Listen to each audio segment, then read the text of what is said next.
নমস্কাৰ।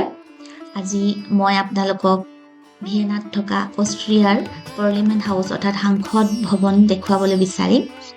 এই ভৱনটো আছে বিখ্যাত ৰিংষ্ট্ৰাটৰ কাষত অৱস্থিত আৰু এই ভৱনটোৱে হ'ল ভিয়েনাৰ অন্যতম চিনাকি লেণ্ডমাৰ্ক। 19 শতিকাৰ শেষৰ ফালে এই ভৱনটো নিৰ্মাণ কৰা হৈছিল আৰু এই ভৱনটোৰ ডিজাইন হ'ল ধ্ৰুপদী গ্ৰীক স্থাপত্যৰ দ্বাৰা অনুপ্ৰাণিত আৰু ই গণতন্ত্ৰৰ প্ৰতীক। আৰু ভৱনৰ বাহিৰত এটা বৃহৎ গ্ৰীক প্ৰজ্ঞাদেৱী পালাছ এথেনাৰ মূৰ্তি আছে। ইয়াৰ চাৰিওফালে ধুনীয়া সুন্দৰ পানীৰ ফোঁৰা আছে, যিটো ফোঁৰা আচলতে জ্ঞান আৰু ন্যায়ৰ প্ৰতীক। আৰু দৰ্শনাৰ্থীসকলৰ বাবে ইয়াৰ ভিতৰত এটা গাইডেড টুৰো উপলব্ধ আছে, য'ত আমি অষ্ট্ৰিয়াৰ ৰাজনৈতিক ব্যৱস্থা, ইয়াৰ চহকী ইতিহাস আৰু ইয়াৰ সাংসদখনে কেনেকৈ কাম কৰে সেই বিষয়ে জানিব পাৰোঁ।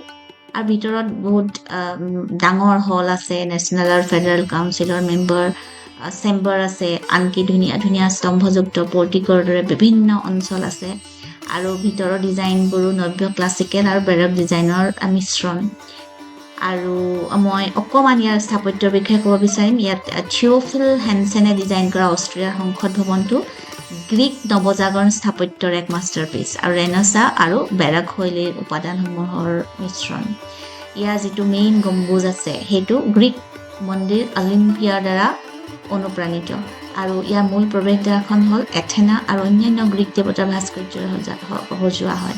আৰু ইয়াত যিটো এথেনাৰ মূৰ্তি আছে তাৰ যিটো পিছফালে এটা 24 কেৰেট সোণৰ এটা গম্বুজটোৰ মুকুট এটা আছে।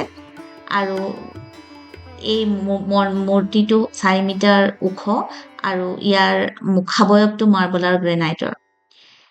গতিকে এয়াই হ'ল আজি মই আপোনালোকক দেখুৱাব বিচৰা অষ্ট্ৰিয়া পাৰ্লিমেণ্ট হাউচ।